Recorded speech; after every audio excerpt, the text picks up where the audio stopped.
नमस्कार, आदाब, बहुत बहुत स्वागत आप सभी का। आप देख रहे हैं खास कार्यक्रम नजर और नजरिया। मैं हूं आपके साथ बुशरा खानम फहद। सुबह 7 बजे से ही बिहार के 121 सीटों पर 18 जिलों की 121 सीटों पर वोटिंग लगातार जारी है। कुछ जगहों पर ये वोटिंग 5 बजे यानी कि जब मैं आपसे बात कर रही हूं तब थम जाएगी। बहुत कम जगहें हैं ऐसी जो अति सेंसिटिव जगहों में आती हैं, वहां पर 5 बजे थम जाएगी और बाकी तमाम जगहों पर 6 बजे तक वोटिंग होनी है। यानी कि अभी भी अगर आप अपने घरों से नहीं निकले हैं, बिहार के आप वोटर हैं, तो आप अपने घरों से अभी भी निकलिए, अपने मत का इस्तेमाल करिए। आपको 5 साल में एक बार ये मौका मिलता है और ये मौका, ये अधिकार आप अपने हाथ से मत गंवाइए। उन लोगों को आप देखिए कि जो लोग वोट करना चाहते हैं, जो लोग लाइनों में लग रहे हैं, जो लोग नाव से आ रहे हैं, जो लोग तमाम मुश्किलें झेल कर आ रहे हैं और उसके बाद भी वो वोट नहीं कर पा रहे हैं। ये हाल है बिहार का SIR कराने के बाद और ऐसी तस्वीरें पूरे बिहार के अलग अलग इलाकों से हमें देखने के लिए मिल रही हैं। अभी की अगर हम बात करते हैं तो 3 बजे तक चुनाव आयोग ने जो अपडेट दी है उसके मुताबिक 53.77% तक मतदान हो चुका है। ये 3 बजे तक का ही आंकड़ा है। अब से कुछ ही देर में अपडेटेड आंकड़े जो हैं जैसे ही सामने आएंगे, चुनाव आयोग जैसे ही अपडेट करेगा, मैं आपके सामने रखूंगी। लेकिन इससे ये साफ तौर पर जाहिर हो रहा है इस वोटिंग परसेंटेज से कि लोग कहीं ना कहीं बदलाव के लिए वोट कर रहे हैं। हालांकि राहुल गांधी के एक्सपोजे के बाद अब कुछ भी कहना अतिशयोक्ति लगता है, कुछ भी कहना ऐसा लगता है कि न जाने रिजल्ट क्या होंगे। लेकिन फिलहाल जो प्रथम दृश्य जो नजर आ रहा है उसकी अगर हम बात करते हैं तो 53.77% अगर 3 बजे तक मतदान हुआ है तो आप समझिए ये तकरीबन 70% के आसपास, 68 से 70% के आसपास ये मतदान हो सकता है, जो कि बहुत अच्छा माना जाएगा अगर हम पिछले चुनावों की तुलना के में अगर बात करते हैं। और अमूमन ये माना गया है, ये ट्रेंड देखा गया है कि जब भी बड़े पैमाने पर वोटिंग होती है तो वो एंटी इनकम्बेंसी के लिए होती है। बहुत सारे युवा सामने जब मीडिया से उन्होंने बात की, उन्होंने कहा कि वो बदलाव के लिए वोट कर रहे हैं। तेजस्वी यादव की सभाओं में आती भीड़, राहुल गांधी की सभाओं में आती भीड़ भी ये बता रही है कि खासतौर पर जो युवा हैं वो कहीं ना कहीं बदलाव के लिए वोट कर रहे हैं। पटना में सबसे कम वोटिंग हुई है। पटना यानी शहरी इलाका यानी कि ज्यादातर बीजेपी का वोट। तो क्या बीजेपी का वोट जो है वो उदासीन हो रहा है, ये भी एक बड़ी बात है। ये भी हम देखेंगे कि क्या वोट ट्रांसफर बड़े पैमाने पर क्या हो रहा है, क्या जेडीयू का जो मतदाता है वो क्या बीजेपी के लिए वोट कर रहा है और बीजेपी का मतदाता क्या जेडीयू के लिए वोट कर रहा है। क्योंकि सबसे ज्यादा कंफ्यूजन एनडीए में ही है, खासतौर पर जिस तरह से नीतीश कुमार को पूरी तरीके से साइडलाइन कर दिया गया। अलग अलग जगहों से तस्वीरें सामने निकल कर आई हैं। कई जगहों से ऐसी तस्वीरें आई हैं जहां पर वोट डालने के लिए लाइनों में लगे लेकिन वोट डालने नहीं दिया गया। नाम लिस्ट में है लेकिन उसके बाद भी उनको वोट डालने नहीं दिया जा रहा है। लोग नाव से चलकर आ रहे हैं, नाव से में बैठकर आ रहे हैं और उसके बाद भी वहां पर छावनी में उस एरिया को बदल दिया गया और वोट नहीं डालने दिया गया। कई जगहों पर बीजेपी के जो नेता हैं उनका बड़े पैमाने पर विरोध प्रदर्शन हुआ। वोट चोर गद्दी छोड़ के नारे लगे हैं। कई जगहों पर हमें ये भी देखने के लिए मिला कि बीजेपी के जो कार्यकर्ता हैं वो चाकू के दम पर जो दूसरे जो वोटर्स हैं उनको धमकाते हुए नजर आ रही हैं। गिरफ्तारी भी ऐसे मामलों में हुई है। ये तमाम तस्वीरें मैं आपको दिखा रही हूँ और मैं चाहूंगी कि एक बार मुझे स्क्रीन से हटाया जाए और पूरे फुल स्क्रीन पर इनको दिखाया जाए और आप देखिए कि दिन भर अब तक बिहार में क्या क्या हुआ है और किस तरह से वोटर्स को वोट डालने के लिए रोका गया है, धमकाया गया है। देखिए आप।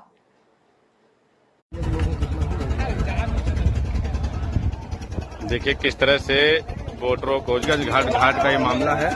पूरा पुलिस किसी को भी नहीं जाने दे रहा है उस तरफ, किसी भी वोटर को। और ये सब वोट देने ये देखिए क्या कह रहे हैं, राजद को वोट देने से रोका जा रहा है, को वोट देने से रोका जा रहा है कि तेजस्वी सरकार बनेगा।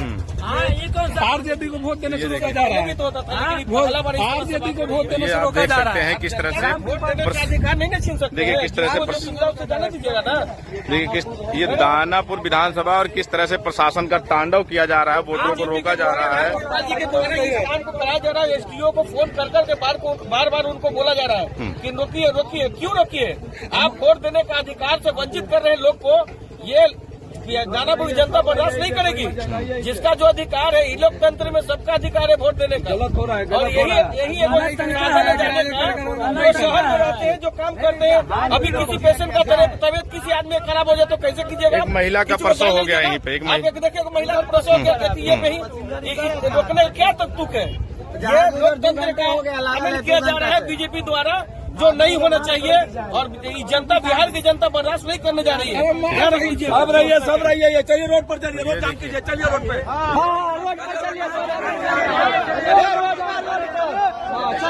किस तरह से देखिए किस तरह से वोट देने से रोका जा रहा है। ये देखिए,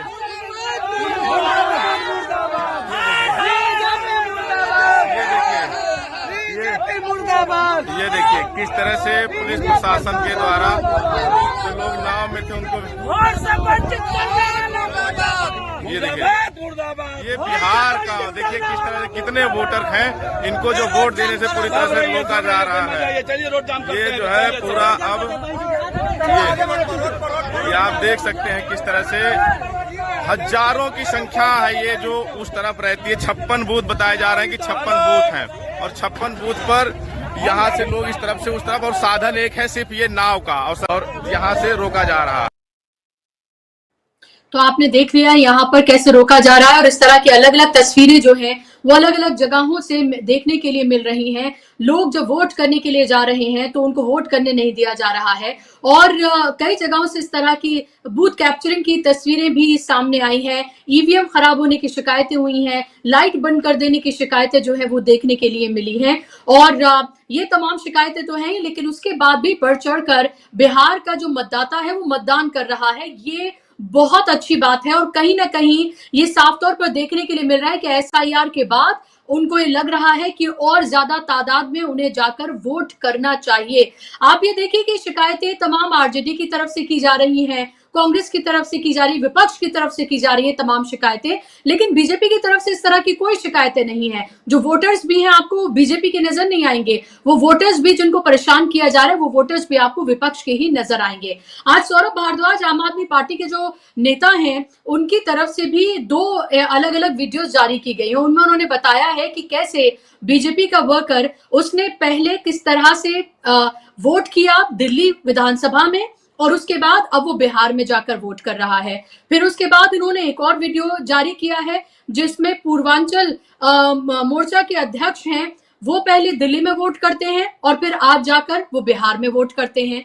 उसके अलावा राकेश सिन्हा जो कि जाना माना चेहरा है, जो कि एमपी रह चुके हैं, वो देखिए उनका देखिए कि कैसे उन्होंने ट्वीट किया है और अपनी तस्वीरें जो है जारी की हैं कि पहले उन्होंने वोट किया दिल्ली में और फिर उन्होंने वोट किया आज बिहार में। अब आप ये समझ लीजिए कि किस तरह का खेल हो रहा है, और ये तब हो रहा है जब एसआईआर हो चुका है, जब ये कहा गया था कि एसआईआर इसलिए ही कराया जा रहा है, शुद्धिकरण हो रहा है वोटर लिस्ट का, यही तो कहा गया था।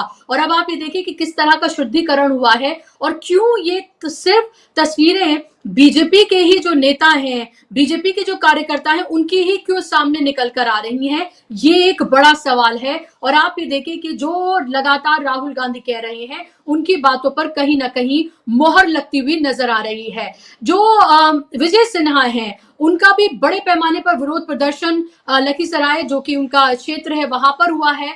वो खुद ही डबल इंजन की सरकार है और वो प्रशासन पर जो है वो गुस्सा होते हुए बाकायदा तौर पर वो उनका वीडियो जो है वो सामने आया है। लोगों ने विरोध प्रदर्शन किया है, विरोध प्रदर्शन करके उन्हें वहां से एक तरह से खदेड़ा है। और इस तरह की तस्वीरें भी हमें अलग अलग जगह से देखने के लिए मिल रही हैं जो कई तरह के सवाल उठाती हैं। लेकिन अभी हम कॉन्सेंट्रेट करेंगे, ये तमाम चीजें तो हो रही हैं बिहार के चुनाव में जो कि चिंताजनक है, लेकिन जो वोटिंग परसेंटेज है वो क्या कहती हुई नजर आ रही है। आज प्रधानमंत्री भी थे बिहार में, और आचार संहिता का उल्लंघन इसे माना जाएगा या नहीं माना जाएगा, एक तरह का ग्रे एरिया हम कह सकते हैं कि वो है, लेकिन वहां पर वो तमाम योजनाओं के बारे में, जंगल राज के बारे में, 10,000 रुपए जो दिए गए उस सब के बारे में बताते हुए वो नजर आ रहे हैं। तो चुनाव आयोग की जो उदासीनता है वो तो बड़े पैमाने पर देखने के लिए मिल ही रही है। एक और जो महत्वपूर्ण बात, फिर उसके बाद मैं अपने मेहमानों के पास जाऊंगी, कि जो वोटिंग परसेंटेज है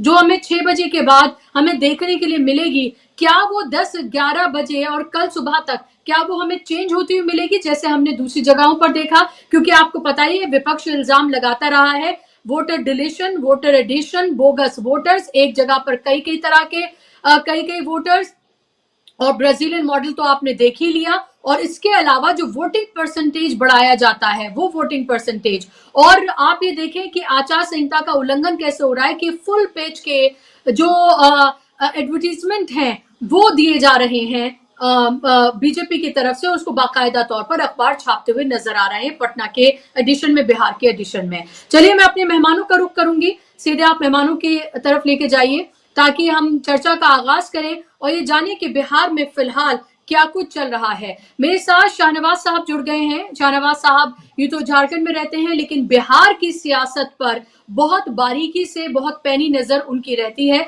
लगातार जो उनका अखबार है उसमें वो लेख भी लिखते रहे हैं और वेबसाइट जो है उस पर भी वो लगातार इसके बारे में बात करते रहे हैं। शाहनवाज साहब, बहुत बहुत स्वागत आपका कार्यक्रम में। ग्राउंड से क्या रिपोर्ट है शाहनवाज साहब? क्या हो रहा है बिहार में? क्या खुला खेल चल रहा है या जो परसेंटेज है वो कुछ और बता रही है? जी, आपको पहले मैं दुरुस्त कर दूं, मैं बिहार झारखंड दोनों हमारा कार्यालय है, क्योंकि बिहार एडिशन भी हमारा ओके। अखबार का है और तो मैं पटना भी देखता हूं और मुझे रांची भी रहना होता है।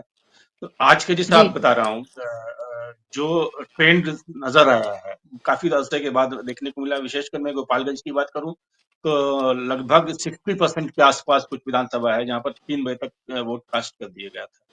और कई जगहों पर शिकायतें मिली हैं, जैसे आपने खुद दिखलाया, अभी गंगा पार होने में दिक्कतें हो रही हैं, वोट डालने नहीं दिया जा रहा है। इस तरह की कई शिकायतें मिल रही हैं हमारे। मैं खुद बताऊं तो मैं खुद भी मेरे घर में ही ऐसे मेरे बच्चे भांजे भांजियां हैं जिनका के वो पिछली बार नहीं थे, क्योंकि रहते हैं वो इंग्लैंड में, वो आए वोट डालने तो उनका वोट डालने को उनको नहीं मिला क्योंकि वहां सूची में नाम ही नजर नहीं आ रहा था। तो एसआईआर होने के बाद बहुत सारी चीजें जो दावे किए गए थे निर्वाचन आयोग की तरफ से, बहुत सारी कमियां रह गई, वोट डालने से बहुत सारे लोग वंचित रह गए हैं। और सबसे दुर्भाग्यपूर्ण जो अभी आपके चैनल के माध्यम से जो मुझे जो वीडियोस देखने को मिल रहे हैं, ये चाहे किसी दल के वो समर्थक हो, ये इससे कोई मतलब नहीं है। एक लोकतंत्र की एक तरह से एक हत्या कह सकते हैं, जो अगर अगर ऐसा रोकने का प्रयास किया गया है उनको वोट डालने से, ये तो बहुत दुर्भाग्यपूर्ण है। ये किस राज्य की तरफ इशारा करता है, जंगल राज या जो भी राज्य की तरफ लोग कहते हैं, पक्ष या विपक्ष, इस तरह की चीजें नहीं होनी चाहिए। और जो जैसा कि नजर आ रहा है कि लोग बदलाव के लिए कर रहे हैं वोट, या ये तो निर्वाचन चुनाव परिणाम के बाद समझ में आएगा, लेकिन निर्वाचन आयोग के ऊपर जिस तरह की चीजें जो हुई हैं, कहीं ना कहीं निर्वाचन आयोग के पूरी तरह से कटघरे में यहाँ पर खड़ा दिखाई दे रहा है। हमें लग रहा था कि भाई ये सारी चीजें हुई हैं, नेता प्रतिपक्ष राहुल गांधी ने बहुत सारे खुलासे किए हैं, तो उसके बाद वो सारी चीजें बिहार में नहीं होनी चाहिए थी जो नजर आ रही हैं।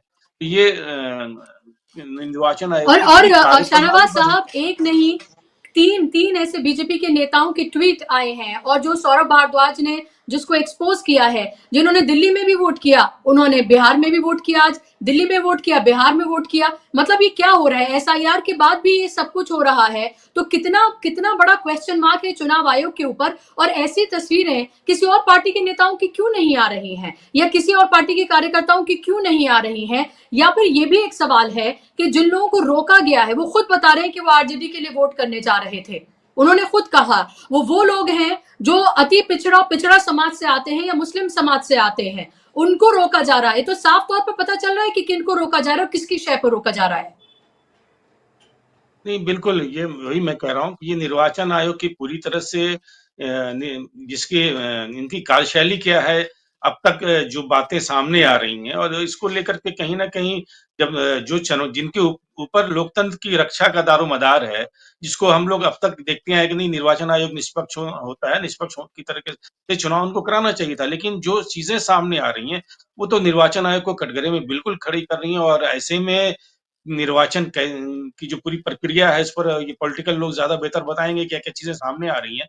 लेकिन जो चीजें अभी तक सामने आई है मीडिया के माध्यम से, जो हम लोगों को सूचनाएं मिल रही हैं, और दूसरी तरफ से चुनाव में जिस तरह से बाहुबल का भी आपने देखा होगा लखीसराय में भी हुआ, बोथ साइड्स में ये कह सकता हूँ। विजय सिन्हा जो है डिप्टी सीएम पर हमला हुआ, तो सरकार आपकी है, कैसे हमला हो रहा है, डिप्टी सीएम पर अभी हमला हो जा रहा है, दूसरी तरफ प्रत्याशियों पर हमला हो रहा है, दूसरी तरफ कई जगहों पर हो रहा है कि कई गांवों में इस तरह की शिकायतें मिली हैं, विशेषकर खगड़िया और कुछ जिलों पर, जहां पर उन क्षेत्रों तक जहां पर रिमोट एरिया है, जहां मोबाइल टावर्स भी नहीं है, अलौली खासकर मैं कहूंगा, उस एरिया से भी कुछ साथियों ने मुझे, पत्रकारों ने सूचना दी है कि वोट डालने में से उन्हें रोका गया है। तो इस तरह की शिकायतें कई जगहों पर मिली है, केवल राघोपुर का ही मामला नहीं है, ये खगड़िया जो है, जो तेज आपके रामविलास पासवान जहां से पहली बार विधायक बन करके आए थे, तो वो उन सब एरिया में, रिमोट एरियाज में, जहां पर उन एरियाज में भी ये शिकायतें मिल रही हैं।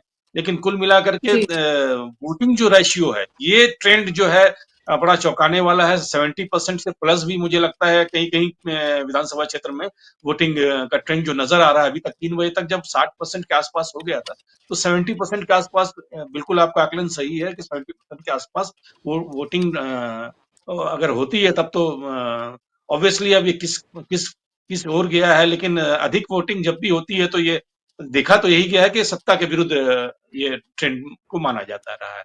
भाजपा की ओके बात ओके करें तो मैं पहले भी मैंने आपको भेजा था कि भाजपा यहाँ मुझे फिलहाल अभी जो प्रथम चरण का जो नजर आ रहा है, उससे पहले भी मुझे कहीं ना कहीं भाजपा अभी बैकफुट पे ही दिख रही है। जदयू के कुछ जरूर बेहतर मुझे लगता है कि इसमें चुनाव परिणाम में आपको दिखेगा पहले चरण के बाद जदयू, राजद या कांग्रेस का। लेकिन भाजपा को यहाँ लोग, क्योंकि भाजपा के ही कई सीनियर लीडर्स जिनसे मेरी बात हुई है, उन्होंने कहा कि नहीं, इस बार हम लोग जो उनका कहना था कि जो संख्या बल उनके पास थी, वो भी हम नहीं गेन कर रहे हैं। ये उन्होंने खुद मुझे ऑफ द रिकॉर्ड कहा है।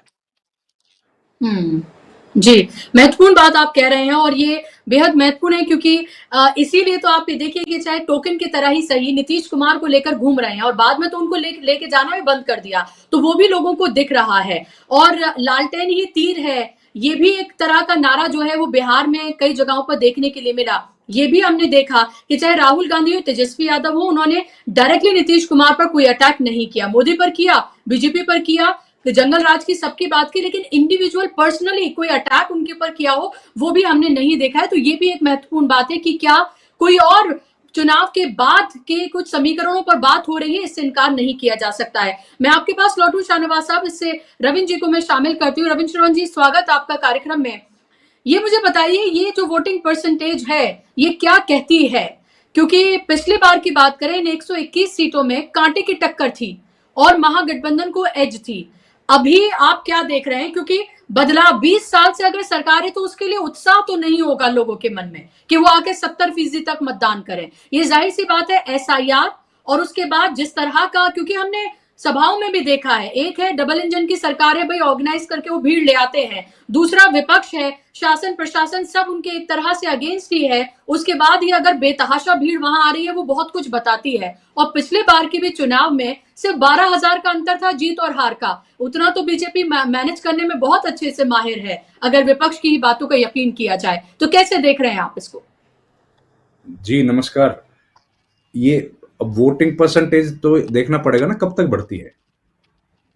पहले तो 6 बजे तक वोट पड़ते थे, अब वोट कितने बजे तक पड़ेंगे और उसके बाद कब तक बढ़ेंगे, ये 2 बजे। अभी तो असली तो खेल बाकी है ना। ये जो लोग वोट डाल रहे हैं ये तो ठीक है, अभी तक का जो ट्रेंड है उसके हिसाब से खूब वोटिंग है, लेकिन असली वोट तो अभी बताएंगे ना ज्ञानेश कुमार कि कितना वोट पड़ गया है और कितना पड़ना है। 6 बजे के बाद जो वोट पड़ेगा खेल तो उसमें है, पहली बार तो पड़ना नहीं है ये वोट। हम लोग तो कितने चुनाव से देख रहे हैं, 6 बजे के बाद वोट जो पड़ेगा उसमें हम लोगों को मालूम पड़ेगा कि भैया ये जो वोट 6 बजे के बाद पड़े वो किसने डाले। वो ये जो बिहार के लोग लाइन में लगे इन्होंने डाले कि कोई ब्राजील से आके डाल गया, ये बात तो तब पता लगेगी ना।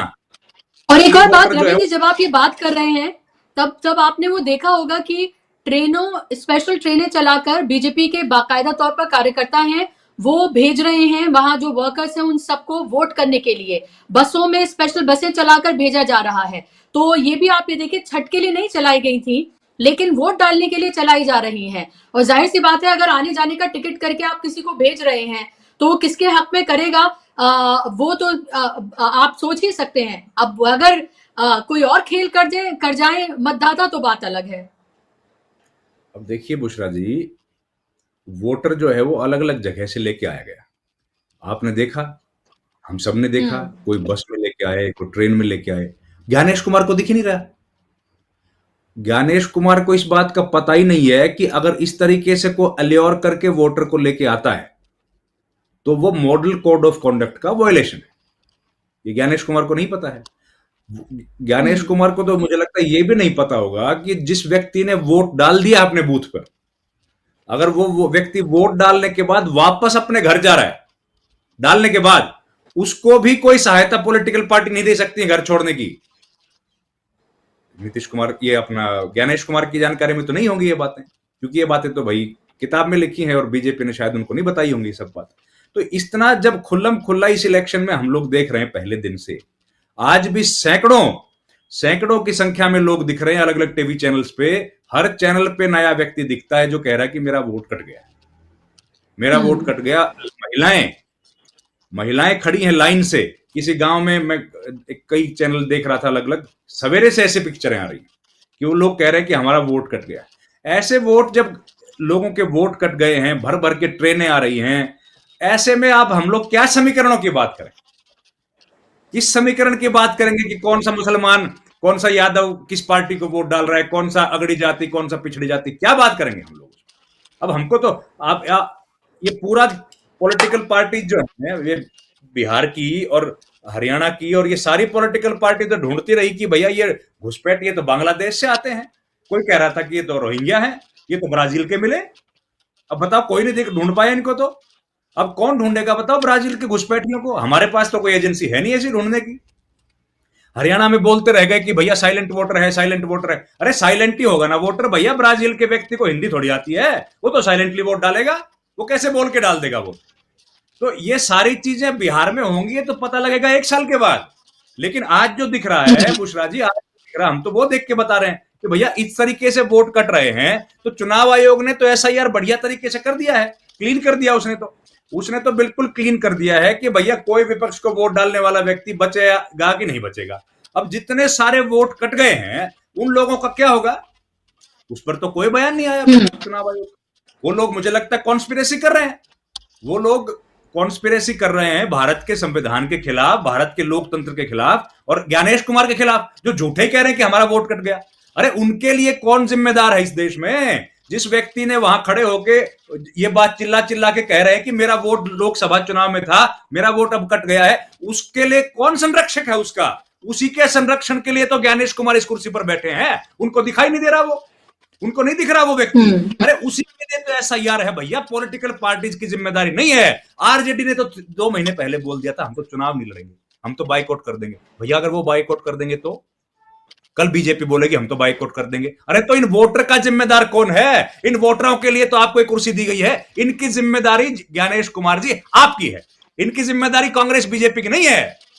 कांग्रेस बीजेपी के माथे पे क्यों मंड रहे हो कि तुम लोगों ने क्यों नहीं बीएलओ ने चेक किया? बीएलओ तो चुनाव लड़ना छोड़ देंगे कल। आरजेडी ने बोली ना ये बात शाहनवाज भाई कि हम लोग तो सोच रहे हैं बाइकआउट कर दें चुनाव का, बोली थी ना। अगर कर देंगे तो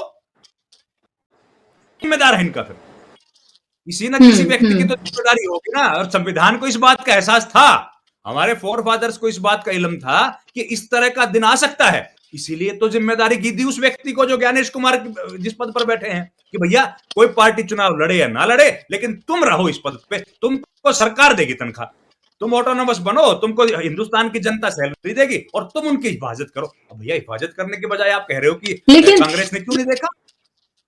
जी रविंद्र जी, लेकिन अगर बीजेपी के नेताओं को खदेड़ा जा रहा हो, उनको पोलिंग बूथ से लोग अगर भगा रहे हो और सीधे तौर पर ये दिख रहा हो कि कौन सी पार्टी है जो सबसे ज्यादा उंडाई करती हुई नजर आ रही है, वो सामने प्रत्यक्ष रूप से नजर आ रहा है और वोटिंग परसेंटेज जो इतनी बढ़ी हुई नजर आ रही है, जो लग रहा है कि 70 भी सकती है, और जो शहरी इलाके हैं पटना उसमें सबसे कम वोटिंग, यानी कि कुछ भी कर लिया आपने, तमाम मशीनरी सब कुछ लगाई लेकिन फिर भी लोग भर भर के वोट कर रहे हैं। तो ये दिखाता है ना कि बहुत सजग है मतदाता और चेंज के लिए वोट कर रहा है। बुशरा जी सारी बातें दिख रही हैं पूरे देश को, सबको दिख रहा है, ज्ञानेश कुमार को नहीं दिख रहा है। अब बताओ क्या करना है? फैसला तो उन्हीं को करना है ना। हम लोग तो देख रहे हैं, आज से देख रहे हैं क्या? कौन से चुनाव में नहीं देख रहे थे? हमने लोग मध्य प्रदेश में भी देख लिया, छत्तीसगढ़ में देख लिया, उसके बाद लोकसभा चुनाव में देख लिया, हम लोग हरियाणा में देखा, महाराष्ट्र में देखा, हम तो सब जगह देख रहे हैं, सब लोगों को दिख रहा है, पूरे देश को दिख रहा है, कांग्रेस को दिख रहा है, बीजेपी को दिख रहा है, ज्ञानेश कुमार को नहीं दिख रहा, पहले राजीव कुमार को नहीं दिख रहा था। या तो उस कुर्सी में कोई दिक्कत है, बैठने के बाद आंख में कोई दिक्कत आ जाती है, जो उस कुर्सी पर बैठता है तो दिखाई सबको दे, हॉल सबको पता है, लेकिन दिक्कत ये आ रही है ना कि हम और आप तो बात कर सकते हैं ना, जो व्यक्ति बिहार में बैठा है, हम तो मगध के व्यक्ति की बात करेंगे, हम तो सीमांचल के आदमी की बात कर सकते हैं, हम तो मिथिलांचल के व्यक्ति की बात कर सकते हैं। अरे भैया, ब्राजील के व्यक्ति की हम क्या बात करेंगे? हमको क्या पता उसके मन में क्या है?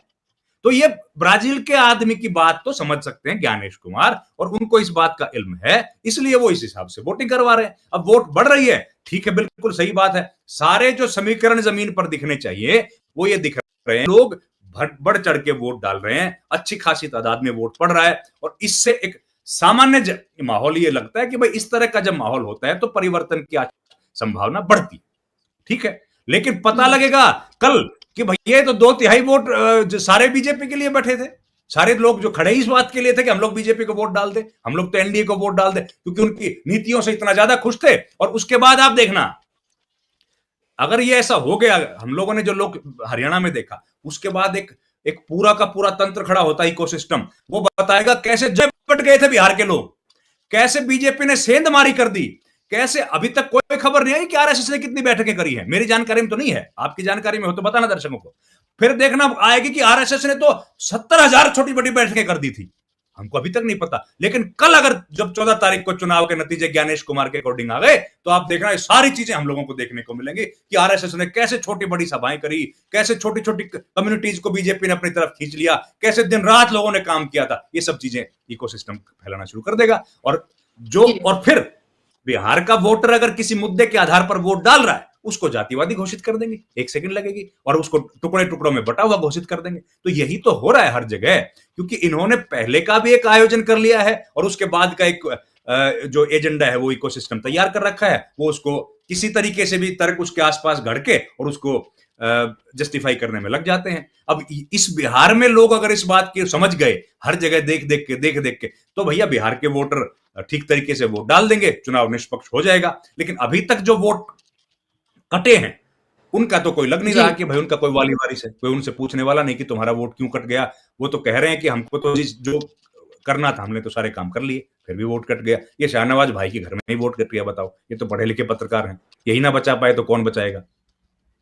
जी बुशरा, ये बात आपकी ठीक है, मैं बिल्कुल ये है, लेकिन मैं फिर भी ये नहीं चाहती आज के दिन के कोई वोटर उदासीन हो। अगर आप वोट डाल सकते हैं तो अभी भी आपके पास वक्त है, निकलिए अपने घरों से अभी भी। अगर डाल सकने वाले तो डाल ही रहे हैं, बुशरा जी, डाल सकने वाले तो डाल रहे हैं बेचारे, तभी तो जाके पता लग रहा है वोट नहीं है। डाल सकने वाले तो आ गए, 700-800 किलोमीटर चल के गए हैं बेचारे, और जाते हैं, पहली बार थोड़ी गए, हर बार जाते, इस बार भी जाएंगे लेकिन वहां जाने के बाद तो लेकिन बहुत सारे ऐसे वोटर्स भी होंगे ना, बहुत सारे ऐसे वोटर्स भी होंगे रविंद्र जी, जो डाल सकते होंगे लेकिन फिर भी अपने एसी कमरों में आराम से बैठे होंगे, तो उनके लिए मैं कह रही हूँ कि वो निकल जाए। डालने के लिए हम अपील करते हैं कि सब लोग वोट डालो, मतदान ज्यादा से ज्यादा करो, किसी भी पार्टी को डालो लेकिन मतदान करो। बिल्कुल, हम भी अपील करते हैं।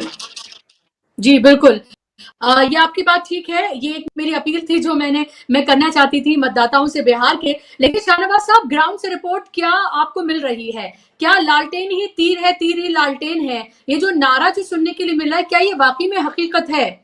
क्या वाकई में ऐसा कुछ वहां पर हो रहा है? और दूसरी बात, प्रशांत किशोर का फैक्टर क्या बीजेपी के लिए ज्यादा घातक साबित हो रहा है? बिल्कुल, मैं ये कहूंगा कि बीजेपी के लिए नहीं, वहां पर फंस गए अमित शाह, मोदी। क्योंकि मैं जिन लोगों से बात कर रहा हूँ वो संघ और भाजपा के लोग ही हैं, मैं उनकी बात कर रहा हूँ। मैं जदयू और राजद या कांग्रेस की बात नहीं कर रहा हूँ। तो उन जो आंकड़े जो जैसे मैंने आकलन किया था कि 80+ होना चाहिए था बीजेपी को, लेकिन टोटल की बात कर रहा हूँ, प्रथम चरण की बात नहीं कर रहा हूँ। तो उनका खुद का कहना है कि 60 भी आ जाए तो बहुत है। तो ये आकलन, जैसा कि अभी कह रहे थे कि संघ वालों ने क्या बैठक की है, लेकिन क्या स्ट्रेटेजी थी उनकी ये नहीं कह सकता हूँ। तो कहीं ना कहीं गुजरात और बिहार वाला जो मैटर है, ये भाजपा के लोगों के लिए भी, भाजपा के कई लीडर जो थे, जो भाजपा में काफी सक्रिय रहे हैं, खासकर नालंदा क्षेत्र की बात करें, तो वो जदयू की तरफ निकल लिए। और कुल मिलाकर मेरा जो अपना आकलन है कि नीतीश के बिना अगली सरकार में कुछ नहीं होने जा रहा है, क्योंकि बिहार जाति का समीकरण, बिहार यूपी में जाति समीकरण बहुत मजबूती से रहता है। और इस चुनाव में भी देखने को मिला, क्योंकि मैं गया हूं उन क्षेत्रों में, खासकर नीतीश कुमार के क्षेत्र में भी गया हूं, अभी लगातार मैं रहा हूं एक सप्ताह उधर। तो मुझे देखने को ये मिला है। और सीमांचल की बात करें तो उस क्षेत्र में भी मुझे जो चीजें देखने को मिली हैं, वो जातीय ध्रुवीकरण बहुत तेजी से हुआ है। लेकिन भाजपा को मैं कहीं ना कहीं मतलब ये जो इनका आकलन है, जैसे कि कल भी परसों भी प्राइम मिनिस्टर ने कहा कि हम फुल फ्लेज मेजोरिटी में आ रहे हैं, तो ये आकलन, ये आंकड़े मुझे समझ में नहीं आ रहे हैं, क्योंकि जो आंकड़ा जो अभी नजर आ रहा है उस आंकड़े में वो भाजपा मुझे कहीं पर माइनस जदयू जो वो सोच रहे हैं, जो कि इनके अमित शाह ने भी इशारा किया और इन लोगों ने भी, और जो इनके ऊपर में चिराग पासवान के ऊपर में जो इनको उम्मीद थी, चिराग पासवान को लेकर के बहुत अच्छा मुझे नजर नहीं आ रहा है, बल्कि उनसे बेहतर मैं ये कहूंगा 6 सीटें जो इनको मांझी को मिली है, उसमें से 4 सीटें वो अच्छी करते नजर आ रहे हैं। लेकिन चिराग पासवान मुझे नहीं दिख रहा है कि कुछ बहुत अच्छी सीटें मुझे 4-5 के आसपास भी ले आते हैं, तो जैसा नजर आ रहा है। और ज्ञानेश्वर जैसा कि बता रहे हैं कि चुनाव निर्वाचन आयोग अगर निष्पक्ष रूप से चुनाव में अगर है, तब तो इनके लिए बहुत कंडीशन बहुत अच्छी नहीं है एनडीए के लिए, और बीजेपी के लिए अच्छी कंडीशन नहीं है। दूसरी तरफ कुछ एरियाज में राजद को बड़ा नुकसान हो रहा है, एमआईएम के कारण से सीमांचल एरिया में बहुत नुकसान हो रहा है इनको। और जन स्वराज से भी खासकर शहरी क्षेत्रों में शत्रुघ्न सिन्हा में, पटना की बात करें, कुम्हरार की बात करें, तो शत्रुघ्न सिन्हा को इंडिया गठबंधन को समर्थन करने के लिए कहा गया, तो उन्होंने जन स्वराज के लिए अपील कर दी। क्या शाहनवाज साहब, ये आपको अभी भी लग रहा है कि सीमांचल में, क्योंकि लोग इस बार, जो मैं ग्राउंड से रिपोर्ट्स देख रही थी, हमारी टीम भी वहां पर है, लोग इस बार पप्पू यादव फैक्टर है वहां पर। देखिए, आपको समझना होगा, सीमांचल के मुसलमान पप्पू यादव के साथ नहीं जा सकते। आप कांग्रेस ने जिस तरीके से उनको लॉन्च किया है और जिस तरीके से बयानबाजी वहां पर आई है, खासकर इवन तेजस्वी का जो बयान आया, वो कहीं ना कहीं फैक्टर है। रात में उनको, राहुल गांधी को रात में जाना पड़ा है हमारे शरिया के हेड के घर पर, वो मीडिया में रिपोर्ट नहीं आई है, रात में जाना पड़ा है मैनेज करने के लिए उनको। ये सारी चीजें अब कितना मैनेज हो पाए हैं मुझे नहीं पता है, लेकिन रात में मीटिंग हुई, राहुल गांधी गए हैं, आपके सोर्सेस भी बताएंगे आपको ये सारी चीजों। जिस तरह से बयानबाजी हुई है मुसलमानों के खिलाफ, 18-20% मुसलमान हैं, और जिस तरह से तेजस्वी यादव, जिस तरह से पप्पू यादव ने मुसलमानों के लिए बयानबाजी की है, और वो एरिया बड़ा सेंसिटिव एरिया है सीमांचल का, वो कहीं ना कहीं उनको सबक सिखाने के मूड में है। तो मुझे नहीं लगता कि वहां राजद या कांग्रेस को बहुत ज्यादा गेन करने जा रही उन एरियाज में, ये फैक्टर बनने जा रहा है। तो ये जो अभी उनका ऑडियो क्लिप एक जर्नलिस्ट के साथ बातचीत का जो उनका बाहर निकला था, जिसमें एक्सट्रीमिस्ट बता रहे हैं वो ओवैसी को, क्या आपको लग रहा है वो बात ज्यादा ट्रिगर की है, उसी का जिक्र कर रहे हैं आप? बिल्कुल एक्सट्रीमिस्ट बताएं। दूसरी तरफ पप्पू यादव ने चैलेंज किया अख्तर उल इमान को, अगर वो हार गए तो मैं राजनीति से संन्यास ले लूंगा।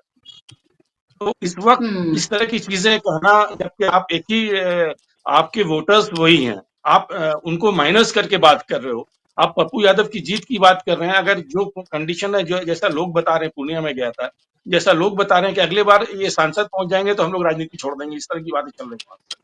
तो ये कहीं ना कहीं ये जो आप जो कह रहे हैं, मुस्लिम फैक्टर बन रहे हैं वहां पर, और इसका नुकसान होने जा रहा है इंडिया गठबंधन को वहां पर। और क्या एक और लास्ट बात, मैं सिद्धार्थ जी जुड़ गए, उनके पास में जाऊंगी। शाहनवाज साहब, क्या ये जो एक पूरा एजेंडा चलाया गया था बीजेपी राइट विंग की तरफ से, मीडिया ने भी इसको हाथों हाथ लिया और ये कहा गया कि ये देखिए कि मुसलमानों को आप 18% है, लेकिन आप उनको जो है उप मुख्यमंत्री नहीं बना रहे हैं या उनको जगह उस तरह से नहीं दे रहे, एक तरह का पूरा एक एजेंडा था। वरना बीजेपी मुसलमानों की बात करे, राइट विंग मुसलमानों की बात करे, क्या उसका क्या कोई फर्क हुआ है? क्या इमोशनली डेंट कर पाए? क्योंकि बिना बांटे तो बीजेपी सियासत कर ही नहीं सकती है। देखिए, बीजेपी से मुसलमानों को कोई उम्मीद नहीं है, इसलिए बीजेपी और मुसलमानों की बात करना बेकार है। एक लाइन में जवाब है, चाहे वो शाहनवाज हुसैन कहें या कोई भी कहे, बीजेपी का तो लाइन स्ट्रेट है। लेकिन कहीं ना कहीं जिस पर क्वेश्चन मार्क बीजेपी खड़ी करती आई थी, बीजेपी ने खुद सवाल किया इंडिया गठबंधन वालों से कि आप घोषणा क्यों नहीं करते? आपके पास बारी सिद्दीकी थे, आपने घोषणा क्यों नहीं की? और आपके वीआईपी पार्टी का जो चीफ है, वो क्या नाम है, मुकेश मल्ला, वो कहता है कि मुझे मुसलमानों का मत नहीं चाहिए। एक इंटरव्यू में उसने कहा, मैं अपने 2% की बात करता हूँ, मात्र 2% के लोग, 2.7% है मल्ला वहां पर, आप उनको डिप्टी सीएम मना रहे हो। आप 18% वाले की घोषणा नहीं कर रहे हो। आप मुसलमानों के लिए, आपके दिल में, आप मजबूरी में आपने मुसलमान के लिए उसामा शहाब को आपको टिकट देना ही काफी नहीं है। कि सारे मुसलमान सारे मुस्लिम को आप उस तरह से दिखाना चाहते हो कि मतलब क्रिमिनल्स या क्रिमिनल की जो संतान है केवल वही मुसलमान लीडरशिप हो सकती है क्या? या मुसलमानों में पढ़े लिखे लीडरशिप नहीं है क्या? आप उनको सामने नहीं ला सकते हैं? कई आपके पास मुस्लिम नेता थे। लालू यादव का सत्ता में रहने का कारण था उनके आसपास उनके सलाहकार बारी सिद्दीकी, रघुवंश सिंह और त्रिपाठी जी हुआ करते थे। इनके साथ कौन है? एक कॉल सेंटर चलाने वाला संजय यादव। इनके साथ कौन है? शक्ति यादव। आप ये इसको समझना होगा। भीड़ तंत्र वोट में कितना इंडिया गठबंधन की तरफ टर्न हो पाता है ये आगे देखेंगे। और इसको लेकर के हो सकता है कि बहुत सारी मैं थोड़ी सी कड़वी बातें कह रहा हूँ, हो सकता है कि इंडिया गठबंधन के जो नेताओं को बुरी भी लगे, लेकिन हकीकत यही है। मैंने अभी भी फोन किया, कई मस्जिदों के इमाम से मैंने बात किया, खासकर मैं जामा मस्जिद के इमाम से मैंने खासकर फोन पे बात किया। इस मसले के बाद क्या कह रहे हैं आप? ये गए थे आपके पास में? तो बोला नहीं, इस बार सबक सिखाना है हमको। तो कांग्रेस हो चाहे राजद हो, हमें हम सबक सिखाएंगे उनको। जहाँ मुस्लिम कैंडिडेट नहीं है वहां नहीं देंगे। ये मानसिकता पहले मैंने बिहार में नहीं देखी थी। ये पप्पू यादव, तेजस्वी यादव, इस तरह के लोगों ने ये मानसिकता लेकर अब इसका इस ट्रेंड का फायदा डेफिनेटली बीजेपी को। ओके, बहुत महत्वपूर्ण और गंभीर बातें आप कह रहे हैं। और कहीं ना कहीं मैंने ये भी लोगों को कहते सुना कि राहुल गांधी की वजह से वो इंडिया गठबंधन यानी महागठबंधन को वोट करना चाहते हैं। तो कहीं ना कहीं जो राहुल गांधी को लेकर जो मुसलमानों में एक तरह का एक सॉफ्ट कॉर्नर है, वो उत्तर प्रदेश में भी हमने देखा था, वो और जगहों पर भी हमने देखा है, और वो बिहार में भी कायम है। इससे हम इनकार नहीं कर सकते क्योंकि उनकी तरफ से बयान नहीं दिया गया है। लेकिन क्या उसका फायदा आरजेडी को मिलेगा, ये एक बड़ा सवाल है। मैं सिद्धार्थ जी को शामिल करूंगी। सिद्धार्थ जी, स्वागत आपका कार्यक्रम में। सिद्धार्थ जी, वोटिंग परसेंटेज क्या कहती है? वोटिंग परसेंटेज अगर 70 क्रॉस करने जा रही है बिहार जैसे राज्य में, और पिछले बार की तुलना में बात करें तो ये बहुत ज्यादा है, तो क्या आपको लगता है ये बदलाव की बयार है? कैसे आप इसको देख रहे हैं? जी, जिस तरह की वोटिंग हो रही है उससे बिल्कुल अब धीरे धीरे स्पष्ट हो रहा है। सुबह से मैं भी अपने मूलतः मैं भी बिहार का हूँ, बेगूसराय का, और मोकामा का दामाद हूँ। तो ये दोनों क्षेत्र सबको पता है, बहुत नामी गिरामी है। दिनकर जी सर, नामी गिरामी दिनकर जी के लिए अच्छे लोगों का नाम मैं ले रहा हूँ। तो इस क्षेत्र से आता हूँ, तो जो सुबह से जो रिपोर्ट आ रही है उससे ये अब स्पष्ट हो रहा है मुझे कम से कम कि ये एंटी इनकम्बेंसी नीतीश कुमार के खिलाफ वोटिंग नहीं हो रही है लोगों की। लोग एंटी इनकम्बेंसी मतलब सरकार के खिलाफ वोटिंग नहीं है, लेकिन बीजेपी के खिलाफ वोटिंग हो रही है। लोगों को बीजेपी ने जिस तरह से एसआईआर किया है और जिस तरह से बीजेपी के मोकामा के सवर्ण उम्मीदवार ने किसी एक अवर्ण को हत्या की और बीजेपी की ही पुलिस ने उनको पकड़ा हत्या के मामले में, इससे जो मैसेजिंग गया है लोगों के अंदर, बिहार के अंदर लोग बीजेपी के खिलाफ अब ये वोटिंग हो रही है। बीजेपी के खिलाफ क्योंकि ये वोटिंग हो रही है, एसआईआर का भी लोगों को गुस्सा है। तो मुझे लगता है मोटा मोटी इस चुनाव में अब क्षेत्रीय दलों का हिस्सा बढ़ते चला जाएगा। राष्ट्रीय दलों का हिस्सा आने वाले चुनाव के जिस दिन रिजल्ट आएंगे उस दिन देखेंगे पिछले बार से राष्ट्रीय दलों का हिस्सा कम हो जाएगा, वोट शेयर भी कम हो जाएगा, सीट शेयर भी कम हो जाएगा। ध्यान में रखिएगा, राष्ट्रीय दल कुल मिला के बिहार में 25-26% से ज्यादा वोट नहीं पाते हैं। मतलब 10 में से 7 आदमी बिहार में पिछले बार भी वोट डालता था क्षेत्रीय दलों को। ये वो क्षेत्रीय दल किसके साथ है किसके साथ नहीं है वो अलग बात है।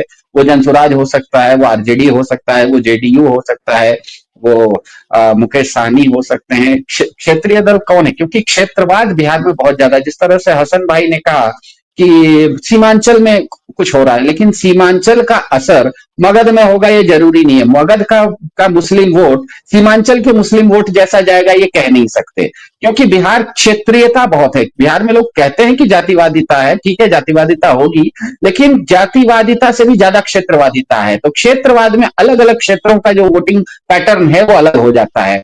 तो मुझे ये लग रहा है सुबह से जिस तरह की रिपोर्टें आ रही है, काफी सारी बोगस वोटिंग हो रही है ये सुनने में आ रहा है। बोगस वोटिंग के बारे में कल राहुल गांधी ने ये बताया कि हरियाणा में 25 लाख वोटर नहीं जुड़े थे, ये उन्होंने कल बताया, वोटिंग कार्ड वगैरह भी दिखाया। आज दिल्ली में एक आम आदमी ने ये दिखा दिया कि वो सिर्फ वोटिंग कार्ड ही नहीं है, वो लोग बिहार में भी वोट किए हैं आज, वो इससे पहले दिल्ली में भी वोट किए थे। और इसमें बीजेपी के अच्छे खासे एमपी लोग हैं, बीजेपी के अच्छे खासे दिल्ली के कार्यकर्ता हैं, जो खुद क्या कहते हैं गर्व से दिखा रहे हैं अपने फेसबुक पोस्ट पे कि फरवरी में हमने बिहार में भी वोट किया, दिल्ली में भी वोट किया था, आज हम बिहार में भी वोट कर सकते हैं। तो एसआईआर का तो मजाक यहीं पर बन गया। बोगस वोटिंग हो रही है ये तो बिल्कुल स्पष्ट हो गया। बहुत सारे लोगों को वोटिंग नहीं हो पा रही है, खास करके दानापुर वगैरह में। ये तो पीटीआई एएनआई सब चला रहे हैं कि लोग नदी किनारे सैकड़ों की संख्या में, हजारों की संख्या में खड़े हैं। क्योंकि ध्यान में रखिएगा डीबी लाइव के दर्शकों को, बिहार थोड़ा सा, बिहार की बात कीजिए और दियारा की बात नहीं कीजिए तो बहुत मतलब अटपटा हो जाएगा। आप बिहार को अधूरा बात कर रहे हैं। बिहार में 21 नदियां बहती हैं और करीब करीब बिहार की 12.5% भूमि दियारा क्षेत्र आती है। दियारा क्षेत्र मतलब नदी के बीच में वो टापू होता है, नदी के बीच में वो टापू होता है, उसको मोटा मोटी दियारा कहा जाता है। यहाँ पर ना ऊपर से तो 4 फीट मिट्टी होती है, लेकिन नीचे सैकड़ों फीट बालू होता है, क्योंकि हजारों साल से नदी बह रही होती है। ये जमीन जो है बहुत उपजाऊ होती है, लेकिन हर साल 4 महीने बाढ़ में भी डूबी रहती है। इसीलिए आप रोज पढ़ते हैं कि बिहार में कोई पुल धंस गया, पुल धंस गया, पुल धंस गया, क्योंकि पुल बनाने के लिए जो आपको पाया डालना है ना, वो पाया में नीचे ठोस जमीन मिलती ही नहीं है सैकड़ों फीट तक दियारा में, क्योंकि ऊपर ही खाली 4 फीट अब बाढ़ के कारण मिट्टी आ जाती है, नीचे पूरा बालू रहता है। तो ऐसे क्षेत्र में जहां पर कि 12.5% ऐसा क्षेत्र है, वहां के लोगों को वोट करने में कितनी दिक्कत हो रही है। आज आपके एएनआई, पीटीआई, मैं डीबी लाइव जैसे न्यूट्रल चैनल की बात नहीं कर रहा हूं, जो जिसे तथाकथित गोदी मीडिया कह रहे हैं, वो गोदी मीडिया खुद कह रहा है कि लोग वोटिंग नहीं जा पा रहे हैं। लेकिन इसके बावजूद अगर वोटिंग की संख्या बढ़ रही है और बहुत जबरदस्त वोटिंग हो रही है, इसका मतलब ही है कि लोगों का कहीं ना कहीं गुस्सा है और वो किसी भी तरह से बाहर निकल के वोट कर रहे हैं। ये वोट, जहां तक मेरी समझ है, ये भाजपा के खिलाफ वोट जा रहा है। इसका ताजा उदाहरण लखीसराय है। लखीसराय में जो भाजपा के कैंडिडेट हैं, जो कि उप मुख्यमंत्री हैं, उनके गांव वालों ने रगेद दिया। बिहारी में बोलते हैं रगेद दिल का हो, तो रगेद देना हुआ है, तो रगेद दिया गया है, उनको भगा दिया गया है अपने गांव से। तो ये स्थिति ऐसी आई है। तो मुझे लगता है कि मोटा मोटी इस चुनाव में क्षेत्रीय दलों को फायदा होते हुए मुझे दिख रहा है और राष्ट्रीय दलों को पिछले चुनाव से थोड़ा सा घाटा होते हुए दिख रहा है। बुशरा जी ज्यादा हसन जी बताएंगे, तो ठीक बताया कि नहीं हमने? जी जी नहीं बिल्कुल बिल्कुल। और सिद्धार्थ जी की बात है, जो अभी जो एकदम प्योर बिहार के जो आपने कहा, खासकर आपका ससुराल भी बिहार है और बिहार से है, इत्तेफाक से मेरा नानियाल भी वही बेगूसराय के आसपास है। बल्कि रामविलास पासवान पहली बार जब विधायक बने थे, तो उस वक्त नाना हमारे आईएएस स्टेडियम हुआ करते, तो पहले आके वो मुखिया थे पहले वहां, वो अलौली इनकी बात कर रहे हैं। तो उस गांव से वो मैं जाता रहा हूँ वहां इतने सालों तक। आप बुशरा जी, आप सोच नहीं सकते हो कि वहां तक पहुंचने के लिए नाव के अलावा कोई दूसरा साधन आज तक नहीं है। वहां वहां आपके पास कोई मोबाइल का नेटवर्क नहीं है आज भी उन गांव क्षेत्र में। वहां अगर लोग उस तरह की बात कर रहे हैं, तो कहीं ना कहीं ये नाराजगी जो कह रहे हैं, मैं सिर्फ भाजपा की बात नहीं कर रहा हूँ, कि राष्ट्रीय दलों की बात कर रहा हूँ, कि ये इनका ग्राफ गिर रहा है। क्षेत्रीय दल मतलब माइनस आरजेडी, माइनस जदयू, या माइनस जो भी क्षेत्रीय दल में आ रहे हैं जनस्वराज जैसा का, कि वो उसके बिना अगली सरकार बिहार में नहीं बनने जा रही। ओके ओके, लेकिन एक और सवाल रविंद्र जी, जो आपके पास आ रही हूँ, क्विकली दो सवाल जो है तमाम लोगों से मैं ले लेती हूँ, कि क्या आपको लग रहा है कि जो एक ये कहा जाता है कि जेडीयू का महिला वोटर, क्या आपको लग रहा है आरजेडी उसमें सेंधमारी करने में कामयाब हो पाएगी? क्या कांग्रेस सेंधमारी करने में कामयाब हो पाएगी? या आपको लगता है कि वो वोटर, एक ऐसा वोटर उन्होंने बना लिया है नीतीश कुमार ने, जो कहीं और ट्रांसफर होना मुश्किल है? मैं ये नहीं कह रही कि पिछली बार का रिकॉर्ड कायम होगा, लेकिन 10,000 रुपए बांटे तो गए हैं, क्या उसका फायदा बीजेपी को ना होगा, जेडीयू को होगा? देखिए बुशरा जी, मैं तो किसी मुद्दे पर बात करने का कोई मतलब समझ नहीं रहा। मुझे तो बस इतने में इंटरेस्ट है कि ये चुनाव में वोट ठीक से पड़ेंगे कि नहीं पड़ेंगे। अब वहां पे जो लंबी लाइनें लगी हैं, जो लोग कह रहे हैं हमारा वोट ही नहीं पड़ा, तो क्या तो मुद्दे, क्या महिलाओं का वोट, क्या फलाने का वोट, आप बताइए। अब सबसे इंपॉर्टेंट बात तो ये है ना कि जब दिन खत्म होगा वोटिंग, ये देखिए दिक्कत क्या है ना, हमारे पास कोई सेंट्रलाइज्ड ऐसा सिस्टम नहीं है जहां से हम पूरे बिहार में ये जानकारी प्राप्त कर सके कि कितने लोगों का वोट कटा है। अलग अलग आइसोलेटेड इंसिडेंट्स दिखते हैं हमको, जहां पे पत्रकार पहुंच के सामने होके बोल रहा है वोट कट गया, वो सूचना हमारे पास आ रही है, वो कितनी सीमित है। आप जानते हैं इतना बड़ा, जैसे सिद्धार्थ भाई ने बताया कि बहुत दियारा क्षेत्र है, अब हर जगह तो जा नहीं सकता है कोई पत्रकार, सीमित जानकारी हमारे पास आएगी। लेकिन वो सीमित जानकारी जो है वो चौंकाने वाली है, वो सारे कलई खोल देती है इलेक्शन कमीशन की। अब पूरे बिहार में ये सिस्टम किसके पास है? वो तो चुनाव आयोग के पास है। तो जब तक हमारे पास ये जानकारी नहीं है, और ये सारा ठीक है आपके बात कि भाई बेरोजगारी का मुद्दा है, महिलाओं का मुद्दा है, सारे मुद्दे बहुत अहम है, लेकिन मुद्दे अहम हैं, इन सब मुद्दों पर भारी वोट चोरी है। वोट चोरी होगी तो बताइए कौन से मुद्दे वोट पड़ेगा? जो व्यक्ति बेचारा सारे मुद्दे अपने जहन में लेके जा रहा है वोट डालने के लिए, पता लगे वोटे नहीं है उसका, तो सारे मुद्दे रह गए उसके, तो धरे वहीं पर। तो ये हर जगह हो रहा है। अब मैं देख रहा हूँ राकेश कहाँ है, अरे लोग राज्यसभा सदस्य रहे हैं, तो 2 जगह वोट डाल रहे हैं। आप बताओ भैया अब क्या करें? बिल्कुल। जब ये होगा राजी, तो कौन सा मुद्दे की हम बात करें? हम तो वही बात, फिर मैं कह रहा हूं अपनी बात खत्म करके, हम तो बता सकते हैं कि भाई मगध का वोटर क्या सोचता है, सीमांचल का, मिथिलांचल का, अरे ब्राजील के वोटर का हमको क्या पता क्या सोचता है। क्या अब सिद्धार्थ जी, तो क्या आप ये माने कि भाई जब से ये वोट चोरी का मामला सामने निकल कर आया है उसके बाद से कुछ भी कहीं पर भी कहना अब मुश्किल है? क्योंकि हरियाणा में तो वहां पर, हरियाणा के तो खुद है यहाँ पर रविंद्र जी, मैं खुद 1 महीने से ज्यादा वहां पर रहकर आई, वहां पर मैंने तमाम जो एरियाज को कवर किया, और आकर जब मुझसे पूछा गया तो मैंने तो ये बता दिया। जब रिजल्ट सामने आया तो पता चला वो तो कुछ और ही है। तो ऐसा लगा जैसे पत्रकारिता ही हमारी जो है वो बेमानी हो गई है, या फिर पत्रकारिता करना हम भूल गए हैं 22 साल के बाद, ऐसा लगा। ये बिहार में भी क्या ऐसा मुमकिन है? क्योंकि बहुत लोगों का ये कहना है कि महाराष्ट्र, हरियाणा नहीं समझना चाहिए बिहार को। बिहार की जनता ज्यादा सजग है, ज्यादा एक्टिव है अपने अधिकारों को लेकर या वोट को लेकर, और इसीलिए वोटिंग परसेंटेज भी बढ़ा हुआ इसलिए नजर आ रहा है क्योंकि उनको लग रहा है वोट चोरी और ये सब कुछ है। क्योंकि ये भी एक कैंपेन चलाया गया कि ज्यादा से ज्यादा वोट करें ताकि मार्जिन जो है वो बड़ा किया जा सके। क्या उसका भी एक आप असर देखते हैं, या फिर ये एक मायूसी, एक उदासीनता ही आपको भी नजर आती है? फिर मैं शाहनवाज साहब के पास जा रही हूँ क्विकली। सिद्धार्थ जी, देखिए, इसमें न तो मायूस होने की जरूरत है और न तो बहुत ज्यादा आशावादी होने की जरूरत है। एक सीधा तथ्यात्मक बात होती है कि अच्छे से अच्छे इंजीनियर को भी आप अगर बालू, ईटा, सीमेंट नहीं दोगे तो वो घर कैसे बनाएगा? आपने व्यवस्था कौन सी अपनाई है, इस पर जा रहा है। तो भारत ने इस लोकसभा, इस बिहार के चुनाव में वोट कटे हैं, ये बिल्कुल स्पष्ट हो गया है। वोट कटे हैं, वोट लोगों के कटे हैं, इसमें कोई दो राय नहीं है।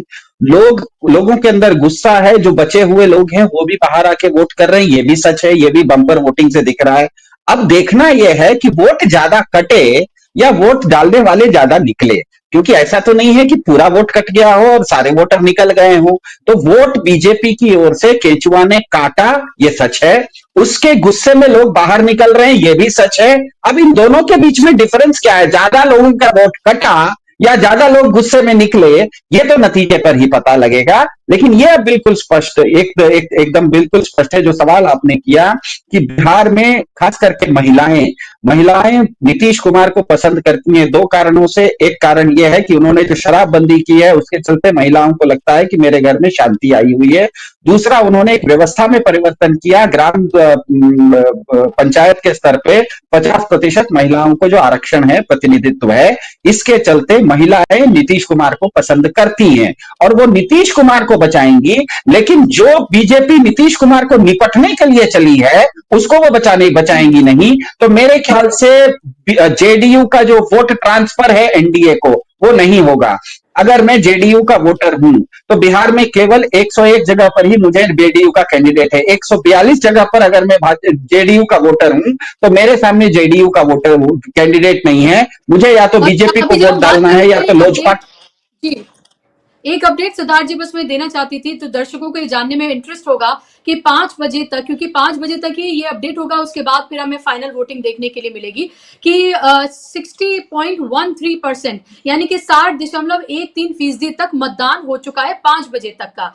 अभी हम इसमें और ऐड करें क्योंकि 6 बजे तक वोटिंग होनी है, बहुत कम जगह है जो सेंसिटिव एरियाज हैं वहीं पर ही 5 बजे तक वोटिंग होनी थी। तो ओवरऑल अगर हम देखें तो अगर 60.13% तो वही जो मैं बात कर रही थी कि 70% हो सकता है कि उससे कुछ जगहों पर ये भी क्रॉस कर जाए। तो ये कह सकते हैं कि बढ़ चढ़कर हिस्सा लिया है बिहार की जनता ने। और इसके अलावा एक और, सिवान में बीजेपी के जो कैंडिडेट हैं उन्होंने बुर्खा हटाने को कहा है। गिरिराज सिंह तो बात कह ही रहे थे और कह रहे थे कि शरिया कानून यानी कि उसको सांप्रदायिक करने की भी पूरी कोशिश। टारगेट हमेशा मुसलमान होते हैं, वो भी दिखता है। हमने यूपी में भी देखा था किस तरह से उनके साथ बर्ताव किया गया था, कैसे उनके साथ सब कुछ किया गया था। और बिहार एक ऐसा राज्य जहां पर अमूमन सांप्रदायिक ध्रुवीकरण नहीं होता है, लेकिन यहाँ पर भी वो सब कुछ करने की कोशिश की गई ओसामा के नाम पर या अलग अलग चीजों से। और अब ये तो अगर कैंडिडेट इस तरह की हरकतें करने लगे तो आप सोचिए कि किस तरह की मानसिकता के साथ वो जा रहे हैं। एक कमेंट आपका कि परसेंटेज इतनी, और फिर शाहनवाज साहब से क्लोजिंग कमेंट। जी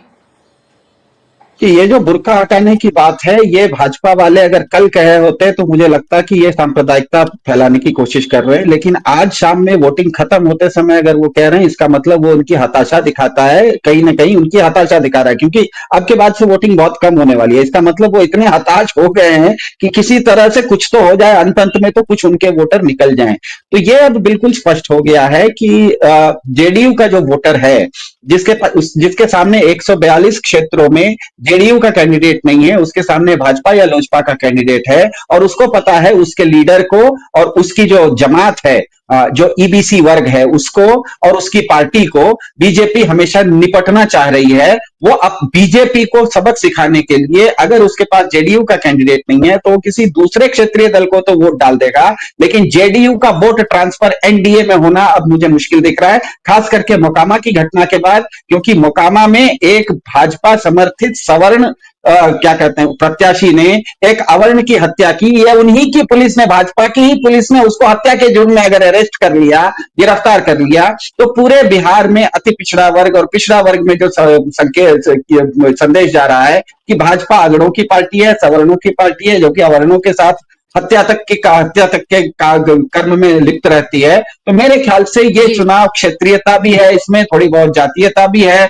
बीजेपी को सबक, बीजेपी ने जिस तरह से एसआईआर किया है उसके कारण लोगों के अंदर एक गुस्सा है कि तुमने हमारा वोट रख तो दिया, लेकिन कितना परेशान किया, मुझे 12-12 कागज दिखवाया। अरे महाराज, आप तो आए थे दूसरों का कागज देखने के लिए, इधर आपने हिंदुओं का ही कागज देख लिया, आप तो दूसरे का कागज दिखवाने वाले थे, हमारा ही कागज दिखवा दिया। तो लोगों के अंदर अलग तरह का एक गुस्सा है, और वो गुस्सा मेरे ख्याल से बीजेपी के ऊपर फूट रहा है। लेकिन ये भी सच है कि बीजेपी, जिस तरह से शिवरन जी ने कहा कि अच्छे खासे भाजपा के राज्यसभा सदस्य अगर दिल्ली में वोट करके यहां भी आ रहे हैं, इसका मतलब बोगस वोटिंग भी हुई है। ये देखना है कि बाहर से आए हुए बोगस वोटिंग ज्यादा हुआ है, इसीलिए संख्या बढ़ रही है, या बिहार के लोग गुस्से में निकल के वोट ज्यादा कर रहे हैं इसीलिए संख्या बढ़ रही है। उसका तो अनुमान अभी आज फिलहाल लगाना मुश्किल है, लेकिन मोटा मोटी ये लग रहा है ऐसा कि काफी रोचक बिहार का चुनाव हो रहा है, और क्षेत्रीय दल भारी पड़ते हुए मुझे दिख रहे हैं।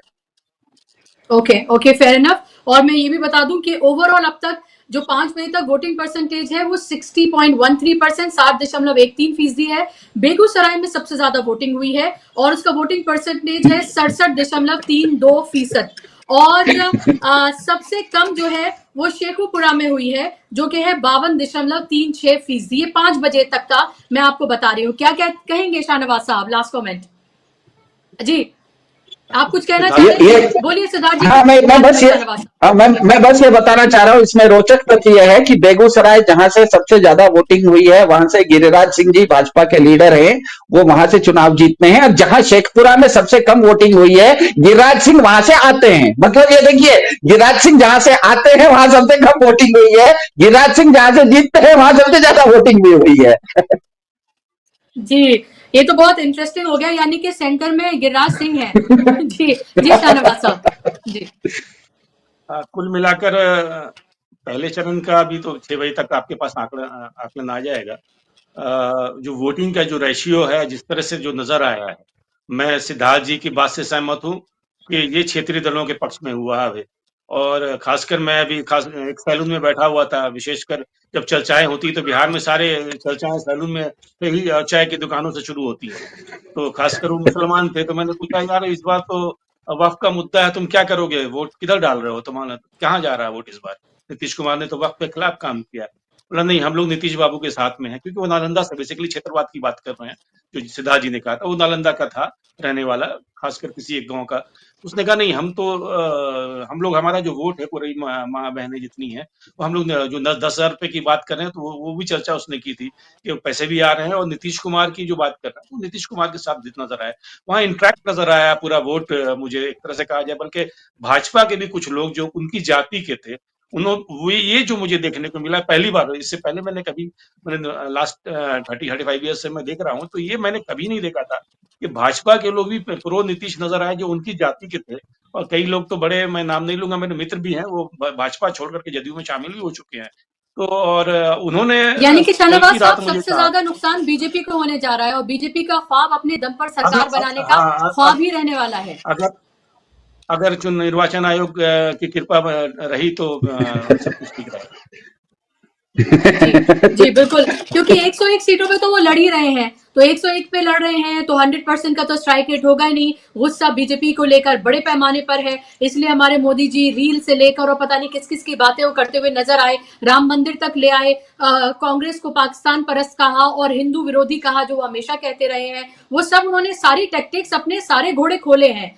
अब जो सामने नजर आ रहा है वो तो जाहिर सी बात है, सबको पता ही है कि एंटी लहर है, एंटी इनकम्बेंसी है, और जेडीयू से ज्यादा वो बीजेपी के लिए ये भी साफ तौर पर दिख रहा है, और इसीलिए नीतीश कुमार को साथ में रखना उनकी मजबूरी है। लेकिन वो ये भी दिखाना चाहते हैं कि हम अगर आए सत्ता में तो हम नीतीश को साथ लेकर नहीं चलेंगे। लेकिन क्या नीतीश के बगैर सरकार बन पाएगी, ये एक बड़ा सवाल है। और लास्ट कमेंट रविंद्र जी, क्या फिर आपको लगता है क्या लालटेन ही तीर है, ये कुछ काम करेगा? लास्ट में आपको लगता है क्या ऐसा कुछ खेल होने जा रहा है? देखिए, सजगता काम करेगी। कितने सजगता के साथ आरजेडी के कार्यकर्ता, उनके बूथ पर जो मैनेजमेंट करने वाले लोग हैं वो खड़े रहे हैं, क्योंकि बिहार के हर इलाके में अगर किसी के कार्यकर्ता हैं तो वो आरजेडी के हैं। कांग्रेस पार्टी के सहारे काम नहीं हो सकता। आरजेडी के कितने लोगों ने कांग्रेस और अपना आरजेडी और कांग्रेस का बूथ मैनेजमेंट बढ़िया किया है, कितने लास्ट माइल तक अपने वोटर्स को लेके जाने में, कन्विंस कर पाने में कामयाब हुए हैं। इलेक्शन अब उस पर डिपेंड है।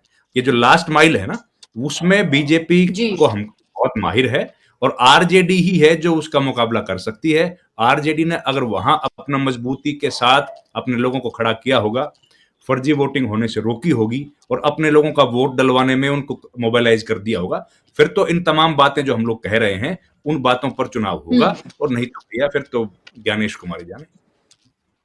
जी बिल्कुल, ये एक बहुत ही अजीब सी बात है कि सब कुछ कहने के बाद ये कहना बहुत जरूरी होता है, ज्ञानेश कुमार का नाम लेना जरूरी होता है।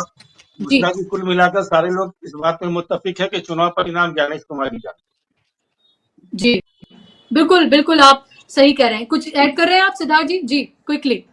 जी देखिए, क्रिकेट मैच में सब लोग जानता है बैट्समैन, बॉलर, फील्डर कितना भी अच्छा खेले, अंत में अगर अंपायर ठीक नहीं होगा तो मैच का नतीजा तो अंपायर के हाथ में होता है, सबको पता है। तो ये भी वैसा ही है कि यहाँ पर खिलाड़ी कितना भी अच्छा खेले, लेकिन अंपायर के हाथ में ही मैच का नतीजा होता है। ये क्रिकेट में भी वही बात है और चुनाव में भी वही बात है। बिल्कुल, और यही बात है, यही सबसे बड़ी अफसोस की बात है इस लोकतंत्र में, कि लोकतंत्र है, अभी भी हम ये कह रहे हैं कि लोकतंत्र है, ऐसा कहने का दिल चाहता है, लेकिन हकीकत क्या है उस पर भी हम पर्दा नहीं डाल सकते हैं कि ये दिखावा सिर्फ रह गया है, एक तरह का ढोंग रह गया है। इससे भी हम अपने आप को अलग नहीं कर सकते हैं। अगर तमाम संस्थाएं जो हैं वो एक तरह से कॉम्प्रोमाइज्ड हो, तमाम संस्थाएं जिनके ऊपर जिम्मेदारी हो, जो इंडिपेंडेंट संस्थाएं हो, खासतौर पर चुनाव आयोग, अगर वो ही पूरी तरीके से कॉम्प्रोमाइज अगर नजर आए तो फिर इन चुनावों का, इन सब का क्या मतलब बन जाता है? ये सवाल तो जहन में आता ही है। लेकिन फिर भी मैं ये कहूंगी कि अभी भी अगर आप लाइनों में लग चुके हैं, क्योंकि अब तो खैर वक्त खत्म ही हो गया, लेकिन ये अच्छी बात है कि बिहार की जनता ने बड़ी तादाद में बाहर निकलकर वोट किया है। अब इसका नतीजा क्या होता है तो 14 तारीख को पता चलेगा, और दूसरे चरण में क्या ये उत्साह बरकरार रहता है ये भी देखना बेहद महत्वपूर्ण होगा। बहुत शुक्रिया आप तीनों मेहमानों का, कार्यक्रम का हिस्सा बनने के लिए, समय देने के लिए बहुत बहुत धन्यवाद। धन्यवाद, शुक्रिया आप तमाम दर्शकों का भी कार्यक्रम का हिस्सा बनने के लिए। 7 बजे जरूर जुड़िएगा राजीव जी के साथ न्यूज पॉइंट में, वो बिहार में ही मौजूद हैं और ग्राउंड से वो आपको सीधा बताएंगे कि सारा दिन उन्होंने क्या है। नमस्कार।